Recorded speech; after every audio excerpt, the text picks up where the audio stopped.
Wujud jenglot digambarkan sebagai boneka kecil mirip manusia yang menyeramkan.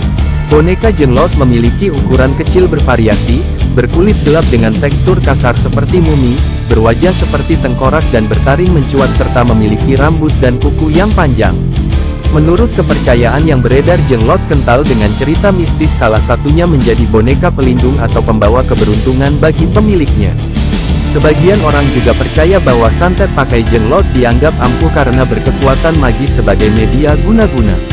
Berikut mitos boneka jenglot yang masih dipercaya oleh masyarakat.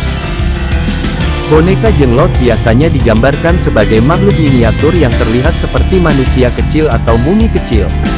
Mereka memiliki rambut panjang dan beberapa ciri-ciri manusia lainnya. Biasanya boneka jenglot ini memiliki wajah yang menakutkan.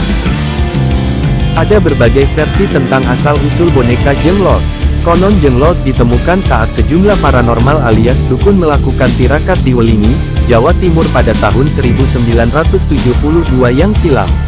Mereka kemudian mendapatkan jenggot tersebut. Hasil penemuan yang dipamerkan waktu itu ada 4, salah satunya disebut sebagai jenglot berjenis kelamin lelaki dan konon bisa membantu mengamankan pemiliknya dari segala macam bahaya. Namun ada pendapat lain bahwa jenglot pada masa ribuan tahun yang silam adalah seorang pertapa yang tengah mempelajari ilmu Betara Karang. Ilmu Betara Karang diyakini sebagai ilmu keabadian.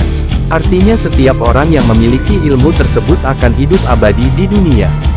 Setelah itu sang pertapa menjadi emosional dan merasa sebagai jawara. Maka tubuhnya pun menyusut hingga akhirnya mengecil. 4 taring kemudian tumbuh memanjang tidak sebanding dengan lebar mulutnya. Tetapi celakanya akibat kutukan itu jasad jenglot tidak diterima di dunia sedangkan rohnya tidak diterima di akhirat.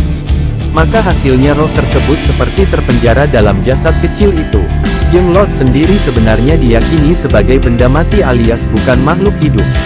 Meski jenglot bukan makhluk hidup tetapi daya spiritual jenglot tetap hidup dan dipelihara oleh kalangan paranormal dan masyarakat yang mempercayainya serta jenglot harus tetap diberi makan oleh orang yang memilikinya. Makanan jenglot sendiri konon adalah darah manusia. Tetapi tidak sembarang darah melainkan hanya darah golongan O dan AB juga minyak wangi. Boneka jenglot konon memiliki kemampuan magis atau supranatural. Mereka dianggap bisa membawa keberuntungan atau melindungi pemiliknya. Beberapa orang mungkin percaya bahwa memiliki boneka jenglot akan memberi mereka kemampuan untuk sukses dalam bisnis atau menjaga mereka dari bahaya. Meskipun banyak yang mempercayai mitos boneka jenglot, namun ada juga banyak skeptis yang menganggapnya sebagai pemalsuan atau penipuan. Beberapa orang percaya bahwa boneka jenglot yang ditemukan sebenarnya adalah benda-benda yang telah dimanipulasi untuk membuatnya terlihat seperti makhluk hidup. Demikian penting untuk diingat bahwa mitos boneka jenglot adalah bagian dari folklore dan warisan budaya tertentu di Indonesia dan wilayah sekitarnya.